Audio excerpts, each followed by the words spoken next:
यदि आपको ये लगता है कि मैथ कठिन है, मैथ मेरे को नहीं आती है, मेरे से संभव नहीं है, मेरे से नहीं हो पाएगा, तो आप गलत सोच रहे हैं। इससे पहले यदि आप मैथ पढ़ रहे होंगे, तो आप या फिर गलत तरीके से पढ़ रहे होंगे या तो आप उससे भाग रहे होंगे। वीडियो के लास्ट अंत होते होते तक आपको मैं क्लियर कर दूंगा कि मैथ कितना आसान है और कितने अच्छे और सटीक तरीके से पढ़ना चाहिए। बस आपके पढ़ने की नज़रिया सिर्फ आपको चेंज करनी है। तो नमस्कार, स्वागत करता हूं मैं आप सभी का आपके अपने YouTube channel Saxena CP classes में।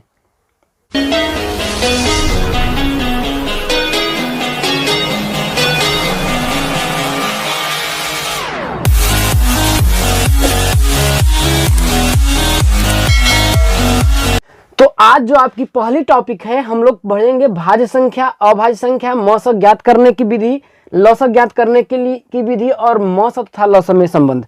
तो इससे पहले जो वीडियो हमने बनाया है, 2 वीडियो बनाए हैं, अपवर्तक और अपवर्तिका और समापवर्तक और समापवर्तिका। इन दोनों वीडियो को आप देख लीजिए, डिस्क्रिप्शन में लिंक मिलेगा या फिर आई बटन पे यहाँ पर आपको दिख रहा होगा, यहाँ पर क्लिक करके आप देख लीजिए। पहला चीज आपका, हम लोग टॉपिक पढ़ते हैं भाज्य संख्या। भाज्य संख्या किसे कहते हैं? तो देखिए, भाज्य का मतलब ही होता है विभाजित। भाज्य का मतलब क्या होता है? विभाजित। अब हम लोग को बात आती है कि भाज्य संख्या, तो भाज्य का मतलब होता है विभाजित। इसका मतलब क्या है? डेफिनेशन क्लियर होगा, आपको क्लियर होगा, इसकी मेरी गारंटी है। वीडियो को बस लास्ट तक देखिएगा। ऐसी संख्या, परिभाषा बनती है ऐसी संख्या। भाज्य संख्या हम लोग देखते हैं कि ऐसी संख्या जो एक और स्वयं, ऐसी संख्या जो एक और स्वयं के अलावा किसी दूसरी संख्या से, किसी दूसरी संख्या से विभाजित होती है, उसे क्या कहते हैं? हम भाज्य संख्या कहते हैं। फिर देखिए, इसका मतलब क्या है पहले समझिएगा। मैंने क्या कहा भाज्य संख्या के बारे में कि ऐसी संख्या जो एक और स्वयं के अलावा किसी दूसरी संख्या से विभाजित होती है, उसे भाज्य संख्या कहते हैं। एग्जाम्पल के तौर पर यदि मैं 4 को ले लूं, किसको मैं ले लूं? 4 को ले लूं, तो मेरा कंडीशन है कि ऐसी संख्या, कैसी संख्या जो एक और स्वयं 4, भाई स्वयं क्या है? 4 है। ऐसी संख्या जो एक और स्वयं के अलावा, 4 एक और स्वयं 4 के अलावा किसी दूसरी संख्या से विभाजित होता है। जी हाँ, होता है। वो संख्या क्या है आपकी? 2 है। 2 को अगर हम 4 से अगर विभाजित करेंगे तो 2 दूना 4 होगा। विभाजित हुआ कि नहीं हुआ? तो भाज्य संख्या किसे कहते हैं? कि ऐसी संख्या जो एक और स्वयं के अलावा, तो एक और स्वयं 4 के अलावा ये किससे विभाजित हो रहा है? 2 से विभाजित हो रहा है। उसे ही क्या कहते हैं हम लोग? भाज्य संख्या कहते हैं। एक आध क्वेश्चन और हम ले लेते हैं। जैसे अगर आपका हो जाए, मैं 12 को ले लिया, किसको ले लिया? 12 को ले लिया। इसको कंडीशन देखते हैं। कंडीशन क्या है भाज्य संख्या में? कि ऐसी संख्या जो एक और स्वयं के अलावा, तो एक और स्वयं क्या है? 12। इसके अलावा 12 देखिए 2 से विभाजित होगा, 3 से विभाजित होगा, 4 से विभाजित होगा, 6 से विभाजित होगा कि नहीं होगा? तो भाज्य संख्या किसे कहते हैं? कि ऐसी संख्या जो एक और स्वयं, तो आप चेक कर लीजिए। अब हम जैसे ऑप्शन में आपको दे दिया जाएगा कि निम्न में से भाज्य संख्या है, आपका दे देगा 2, 3, 4, 2, 4, 6 और 15, ऐसे आपका ऑप्शन दे दिया। इसमें से आप चेक कर लेंगे कि कौन सी भाज्य संख्या है, कौन सी अभाज्य संख्या है। तो इसमें से आपका दे देगा। देखिए, आपसे पूछेगा कौन कौन सी भाज्य संख्या है, तो देखिए 2 क्या है? देखा जाए तो क्या एक और स्वयं 2 के अलावा किसी और किसी भाज्य संख्या से कर सकते हैं, तो ये आपकी सीधे बात भाज्य संख्या नहीं होगी। 4 जो है, अभी हमने बताया 1 और 4 के अलावा ये 2 से विभाजित होगी। ये 6 जो है, 1 और 6 के अलावा 2 से और 3 दोनों से विभाजित होगी। 15 जो है, 1 और 15 के अलावा 3 से 5 दोनों से विभाजित होगी। तो क्लियर हो गया आपका डाउट कि भाज्य संख्या किसे कहते हैं? कि ऐसी संख्या जो एक और स्वयं के अलावा किसी दूसरी संख्या से क्या हो? विभाजित होती हो, भाज्य होती हो। कहने का मतलब है कि इससे किसी दूसरी संख्या से हम भाग दें तो ये एक संख्या क्या हो जाए, कट जाए, उसे क्या कहते हैं, भाज्य संख्या कहते हैं। अब हम लोग दूसरा टॉपिक पढ़ते हैं, अभाज्य संख्या। तो अभाज्य संख्या किसे कहते हैं? अभाज्य संख्या क्या होता है, देखिए, अब देखिए भाज्य का मतलब होता है विभाजित। अब देखिए अभाज्य है, अ प्लस भाज्य, इसको दो पार्ट में आप बांट सकते हैं। तो अ का मतलब होता है नहीं, अभाज्य का मतलब होता है विभाजित होना। तो कहने का मतलब ऐसी संख्या जो एक और स्वयं के अलावा किसी दूसरी संख्या से विभाजित क्या हो, नहीं होती है, नहीं होती है। या फिर हम ये बोल सकते हैं कि ऐसी संख्या जो एक और स्वयं के अलावा किसी दूसरी संख्या से पूर्णतः विभाजित नहीं होती है। कहने का मतलब यह है कि पूर्ण रूप से विभाजित नहीं होती है। अब जैसे अगर मैं ले लूं 2 को, क्या मैं ले लूं 2 को ले लूं, तो आपके दिमाग में आता होगा, देखिए 2 एक और स्वयं 2 के अलावा इसे आप किसी दूसरी संख्या से काट सकते हैं, तो आप नहीं काट सकते हैं।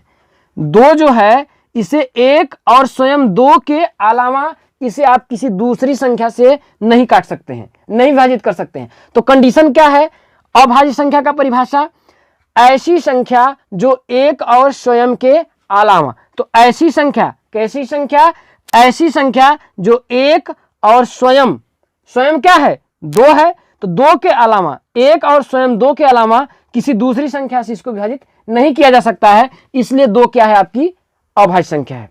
क्लियर हो गया। दूसरा मैं ले लेता हूं, एक 5 ले लेता हूं, क्या कर लेता हूं 5 ले लेता हूं।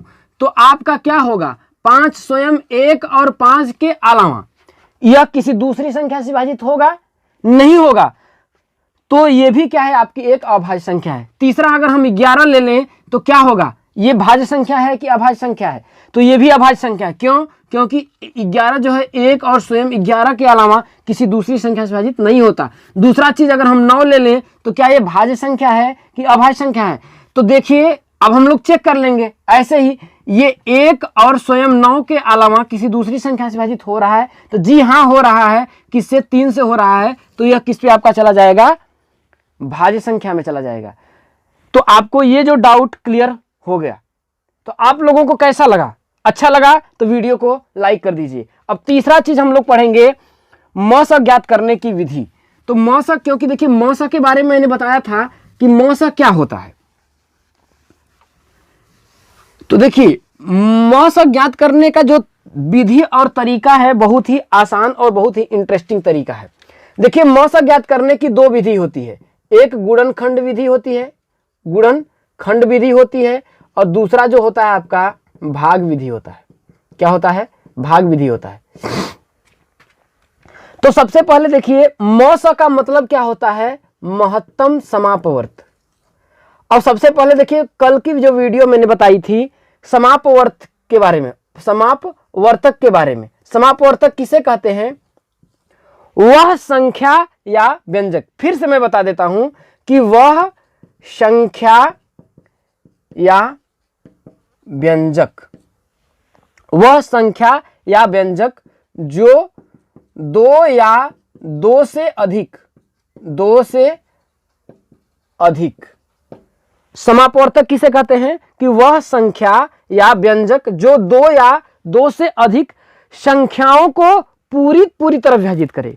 क्या करे, वह संख्या या व्यंजक जो 2 या 2 से अधिक संख्याओं को, किसको, संख्याओं को क्या करे, पूरी विभाजित करे। क्या करे, पूरी तरह विभाजित करे। जैसे अगर हम बोले, कल भी वीडियो में मैंने बताया है, उसमें भी आप देखेंगे क्लियर, आज भी और मैं अच्छी तरह से इसको क्लियर कर देता हूं। जैसे 4 का अगर हम अपवर्त लिखें तो 1 होगा, 2 होगा, 4 होगा, यही होगा। और अगर मैं 6 का अपवर्त लिखूं तो होगा आपका, देखिए 1 2 3 6 होगा। तो इन दोनों में जो संख्या क्या है आपकी, कॉमन है, उसे ही हम लोग क्या बोलते हैं, समापवर्त बोलते हैं। अच्छी तरह से बताए हैं। तो 4 और 6 का जो समापवर्त होता है क्या होगा, समापवर्त, तो वो क्या होगा, 1 और 2 होगा। ये चीजें मैंने आपको बता चुकी हैं। तो हमने बताया वह संख्या या व्यंजक जो 2 या 2 से अधिक संख्याओं को पूरी विभाजित करे। तो देखिए 1 और 2 ऐसा व्यंजक है जो 6 को भी पूर्णतः विभाजित करेगा और 4 को भी विभाजित करेगा, उसे ही क्या बोलते हैं हम लोग, समापवर्तक कहते हैं। ये बातें आपको समझ में आ गई, क्लियर तरह से समझ में आ गई होंगी। अब अगर इसमें पूछे महत्तम समापवर्तक, तो महत्तम का मतलब होता है देखिए बड़ा, महत्तम समापवर्तक। तो अब देखिए 4 और 6 का जो समापवर्तक है वो 1 और 2 है। ये बातें आपको समझ में आ रही होंगी। लेकिन इन समापवर्तकों में सबसे बड़ा जो आपका समापवर्तक है वो कौन सा है, 2 है। तो यही 2 जो होगा ये क्या होगा, महस होगा, महत्तम समापवर्तक। महत्तम का मतलब होता है बड़ा असमापवर्तक। तो 4 और 6 का समापवर्तक 1 2 है, लेकिन इसमें सबसे बड़ा कौन सा है, 2 है। कौन सा है आपका, 2 है। तो इसी को क्या बोलते हैं हम लोग, महत्तम समापवर्तक बोलते हैं। तो उम्मीद करता हूं कि ये जो कॉन्सेप्ट ऑफ फैक्ट मैंने बताया शायद आपको पहली बार यूट्यूब पे देखने को मिल रहा होगा। ठीक है, दूसरा चीज अब हम लोग निकालने के, ये चीजें आपको आ गई होंगी अच्छी तरह से। अब हम लोग मौसा निकालने की, जो ये तो तरीका हो गया आपका निकालने का, लेकिन ये गुणनखंड विधि और भाग विधि जो होती है किसको, मौसा निकालने की। तो सबसे पहले गुणनखंड विधि हम लोग क्या करते हैं, जैसे अगर मेरे को निकालना हो 16 और 24 का मौसा निकालना हो, तो अगर ये 2 संख्याएं आपकी दी हैं, इन दोनों का क्या करना है, पहले गुणनखंड विधि से हम लोग मौसा निकालने का तरीका जानते हैं। तो सबसे पहले हम लोग क्या करते हैं, देखिए कि 16 का हम क्या करते हैं, फैक्टर करते हैं। फैक्टर का मतलब होता है गुणनखंड करते हैं, इसके छोटे छोटे गुणनखंडों में तोड़ देते हैं, सबसे छोटे। तो 16 का अगर हम तोड़ेंगे तो 2 गुणते 2 गुणते 2 गुणते 2, 2 दूनी 4 दूनी 8 दूनी 16, ये होगा। और 24 को अगर हम तोड़ें तो 2 गुणते 2 गुणते 2 गुणते 3, ये होगा। ये बातें हुई। तो देखिए मौस का मतलब क्या होता है, मौस। अब देखिए अगर हम बात करें तो इन दोनों में देखिए जो संख्या क्या होगी, दोनों में क्या होगी, कॉमन होगी। कॉमन का मतलब क्या होता है कि दोनों में हो। तो देखिए ये 2 जो है दोनों में है, तो इस 2 को हम लिख लेंगे। अब ये 2 दोनों में है तो इसको भी हम लिख लेंगे, और ये 2 आपका दोनों में है तो हम इसको भी लिख लेंगे। समझ में आई बातें। लेकिन ये 2 इसमें नहीं है तो इसको हम नहीं लिखेंगे, ये 3 इसमें नहीं है तो इसको हम नहीं लिखेंगे। तो अब देख लेंगे तो जो मस होगा 2 दूनी 4 दूनी 8, तो 8 जो होगा आपका 16 और 24 का क्या होगा, महत्तम समापवर्तक होगा, मौसा होगा। आपको क्लियर हो गया। और दूसरा तरीका अगर दिखाया जाए तो 16 का और 24 का अगर हम अपवर्त लिखें तो आपका क्या होगा, 1 होगा, 2 होगा, 4 होगा, 8 होगा, 16 होगा। और 24 का अगर हम करें तो 1 होगा, 2 होगा, 3 होगा, 4 होगा, 6 होगा, 8 होगा, 12 होगा और 24 होगा, ये होगा। अब इन दोनों का अगर हम समापवर्त निकालें, क्या करें, समापवर्त निकालें, तो देखिए 1 होगा, देखिए 1 दोनों में है, 2 भी दोनों में है, 2 हो जाएगा, 3 नहीं है, 3 नहीं होगा, 4 है, देखिए 4 इन दोनों में है तो 4 हो जाएगा, 8 दोनों में है तो 8 हो जाएगा। अब क्या 16 इसमें है, नहीं है, 12 इसमें है, नहीं है, 24 इसमें है, तो ये तो समापवर्त हो गया। लेकिन 16 और 24 का महत्तम समापवर्त, सबसे बड़ा जो समापवर्त है वो कौन सा है, 8 है। तो यही तो आपके सामने आकर निकल कर आया गुणनखंड विधि से, यही तो आपको समझ निकाल करके सामने आया है। तो आपको लग रहा होगा कि कुछ नया आपको मिल रहा होगा। तो समझ में आया गुणनखंड विधि। 1-2 क्वेश्चंस और हम लोग ले लेते हैं। एक चीज और आपको हम लेते हैं, जैसे आपका दे 25 हो, 30 हो और 45 हो, इन तीनों का आपसे क्या पूछे, मौस पूछे। तो हमने देखिए गुणनखंड विधि में क्या हुआ, इन दोनों का क्या करेंगे हम लोग, गुणा करेंगे, गुणा के पदों में तोड़ देंगे। जैसे 5 गुणते 5, 25 टूटेगा, 30 होगा आपका 2 गुणते 3 गुणते 5, ये टूटेगा। 45 आपका टूटेगा 3 गुणते 3 गुणते 5, ये टूटेगा। अब हमने बताया कि मौस क्या होता है, मौस कि इन तीनों में देखिए कौन सी संख्या कॉमन है। कहने का मतलब देखिए 5, देखिए ये 2 है, इसमें नहीं है, इसमें नहीं है, तो तीनों में जो संख्या होगी उसी संख्या को हम यहां पर लिखेंगे। तो देखिए 2 इसमें है लेकिन इसमें नहीं है, ना इसमें है, ठीक है। तो अगर जो 2 है अगर इसमें भी रहता, अगर इसमें ना रहता तो हम लोग नहीं लिखते, ठीक। तो इसको हम लोग काट कर देते हैं। अब 3 की बात करते हैं। देखिए 3 इसमें है लेकिन इसमें नहीं है, तो इसको भी नहीं लिखेंगे। ये जो 3 है, इस 3 की तो बात ही नहीं करेंगे क्योंकि इसमें ऑलरेडी नहीं है क्या सिर्फ आपका देखिए 5 एक बार है। क्या है? 5 एक बार है। तो इस 5, क्योंकि ये देखिए इसमें भी है, इसमें भी है और इसमें भी, तीनों में है, तो इसलिए जो मॉस आपका होगा यही 5 हो जाएगा। ये बातें आपको समझ में आ गई होंगी। अब हम लोग मॉस जो है भाग विधि द्वारा अगर निकालने का तरीका हो तो उसको कैसे निकलते हैं? ये तो गुणनखंड विधि हो गया। अब देखिए भाग विधि द्वारा अगर हमको निकालना हो तो हम लोग कैसे निकालेंगे? तो देखिए ये 30 में है जो 25 का हम क्या करेंगे? भाग देंगे। कितनी बार? सिर्फ हमेशा पूर्णांक बार करेंगे, दशमलव में हम लोग नहीं लेकर जाएंगे। कैसे? देखिए भाग देने तो आपको आता होगा। तो 25 का अगर हम 30 में भाग दें तो कितनी बार में जाएगा? एक बार में जाएगा। तो 25 एक कम 25, आपका आया कितना? इसमें से घटा 5 आया। अब ये जो 25 यहां पर था ना, अब ये ब्रैकेट में आ जाएगा। ठीक है, मतलब ये भाज्य है, ये भाजक है ना, तो ये जो भाजक यहां पर है, यहां पर भाज्य के रूप में आ जाएगा। 25 यहां पर आ जाएगा। तो 5 पचे 25। इसको देखिए हम तब तक हल करेंगे जब तक कि शेषफल हमारा क्या हो? 0 ना हो। तो अगर यहां पर लास्ट में जो आपका भाजक था, 5 आया। अब इस 5 का आप क्या करेंगे? ठीक है, 45 में भाग देंगे। ये बचा आपका 45। तो इस 45 में जब आप भाग देंगे तो देखिए 5 9 45, ये 5 इसको भी कट कर दिया। तो ये जो 5 जो होगा आपका क्या हो जाएगा? मौसा हो जाएगा। क्या हो जाएगा आपका? मौसा हो जाएगा। समझ में आ गया होगा कि मौसा ज्ञात करने की गुणनखंड विधि और भाग विधि आपको उम्मीद करता हूं समझ में आ गई होगी। ठीक है, तो अब हम लोग क्या करते हैं? एक क्वेश्चन इस पे और सॉल्व कर लेते हैं। जैसे आपका अगर ये पूछे कि 8 24 और 30 दो दिया है, 8 24 और 30, इसका जो है आपका मौसा क्या होगा? भाग विधि से हम लोग निकालते हैं। तो देखिए इस 24 में हम क्या करेंगे? 8 का भाग देंगे। ठीक है, तो 8 का अगर हम भाग देते हैं तो कितना हो जाएगा? 8 त्रिका 24 कट गया।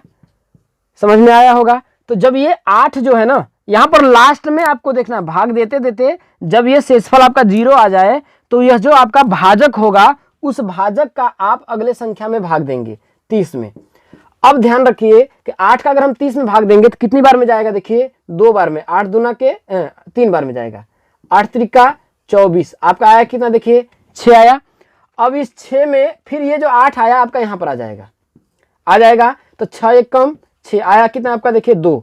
तो फिर 2 में 6 जो है यहां पर आ जाएगा। तो 2 3 या 6 कट गया।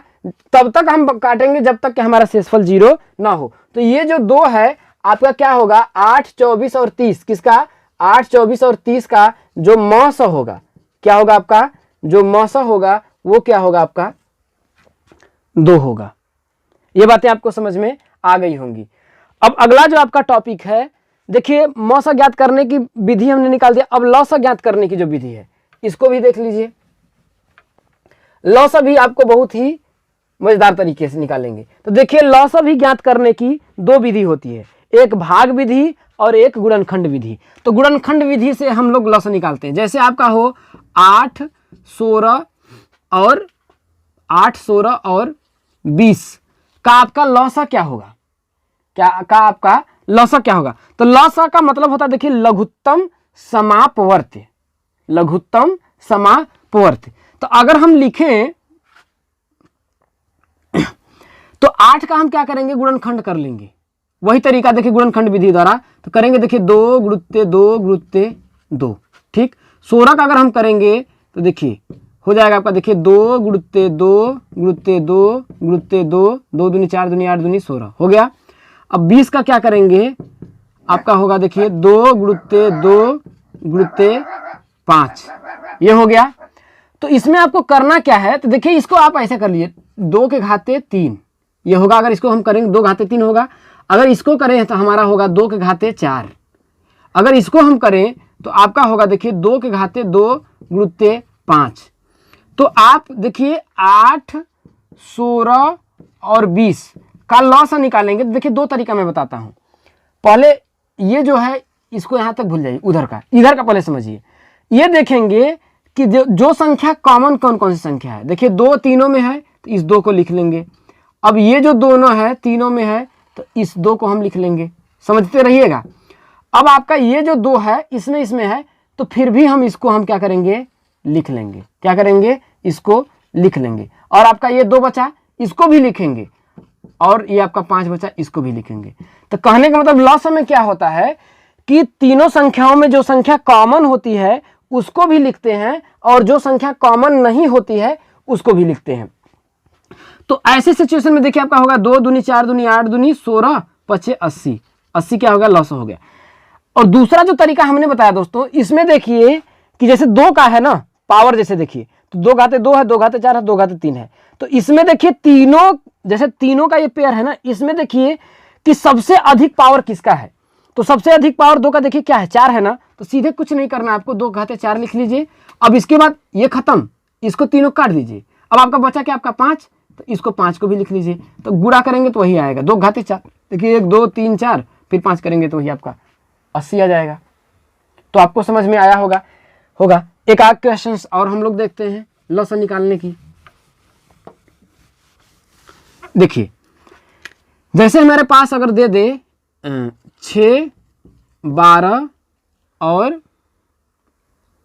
20, 6 12 20 का हमको लॉसन निकालना है गुणनखंड विधि द्वारा। तो 6 का हम क्या करेंगे, गुणनखंड करेंगे। देखिए 2 गुणित 3 होगा।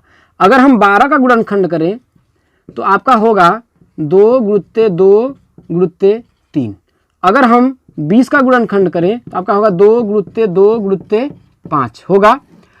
पहला तरीका मैंने जो आपको बताया कि इन तीनों में अगर हम लोग देखिए लॉस अगर निकालते हैं तीनों का, तो इन तीनों में तो पहले देखेंगे कौन सी संख्या कॉमन है। 2 है, कॉमन लिख लेते हैं।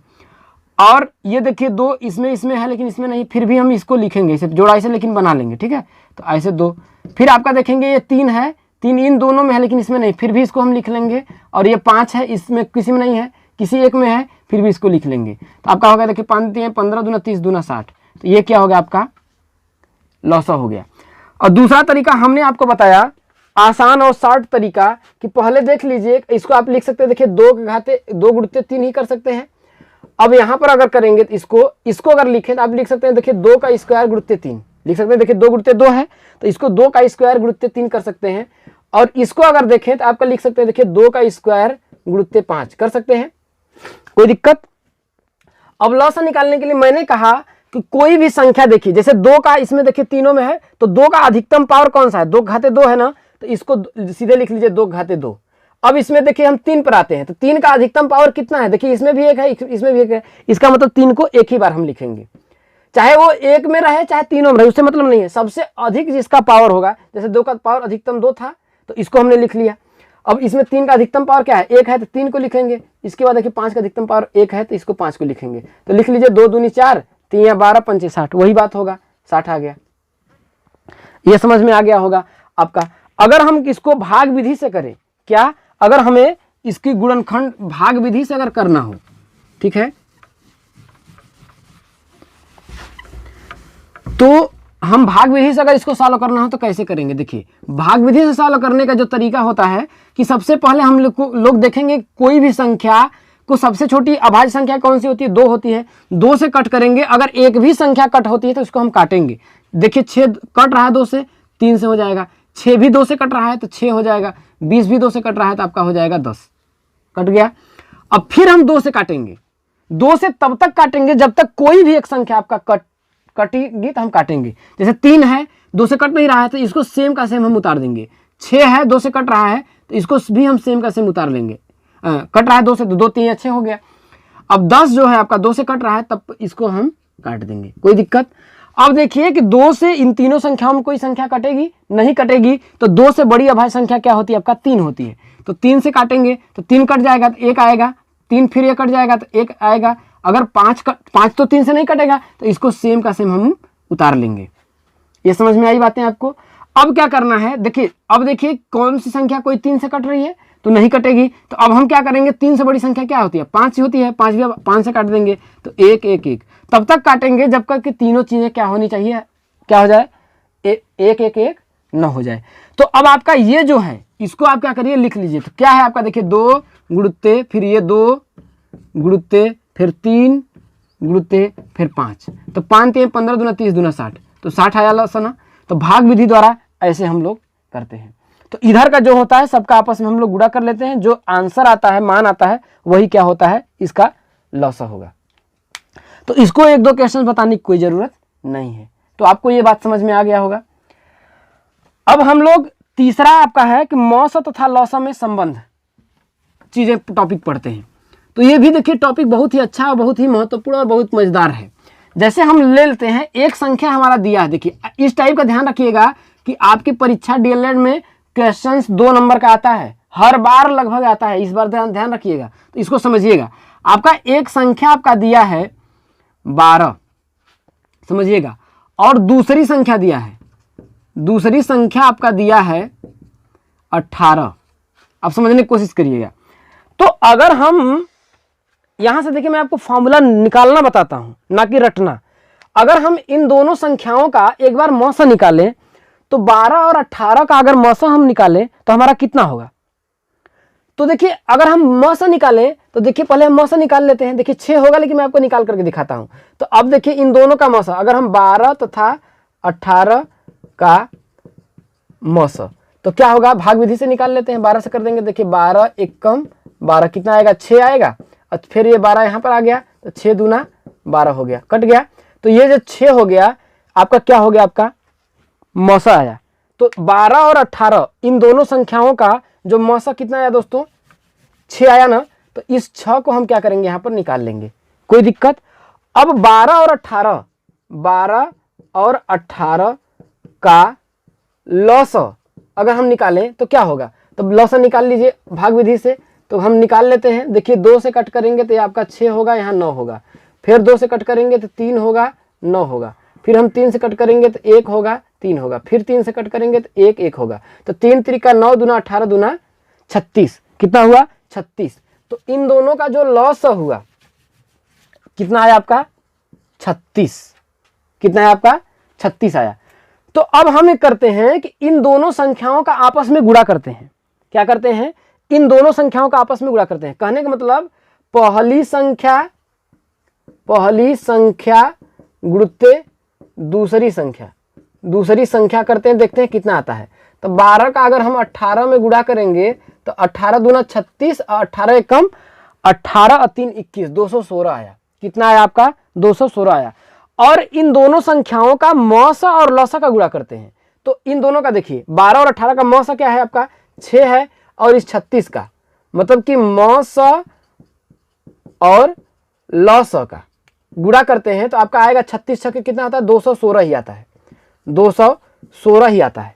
कितना आता है आपका, 216 ही आता है। तो यहां से आपका एक फार्मूला बन करके आता है। क्या आता है, एक फार्मूला आपका बन करके यहीं से आता है। दो संख्याओं का गुणनफल में आपका फार्मूला बन करके आता है कि दो संख्याओं का गुणनफल, तो ये दोनों संख्याएं हैं।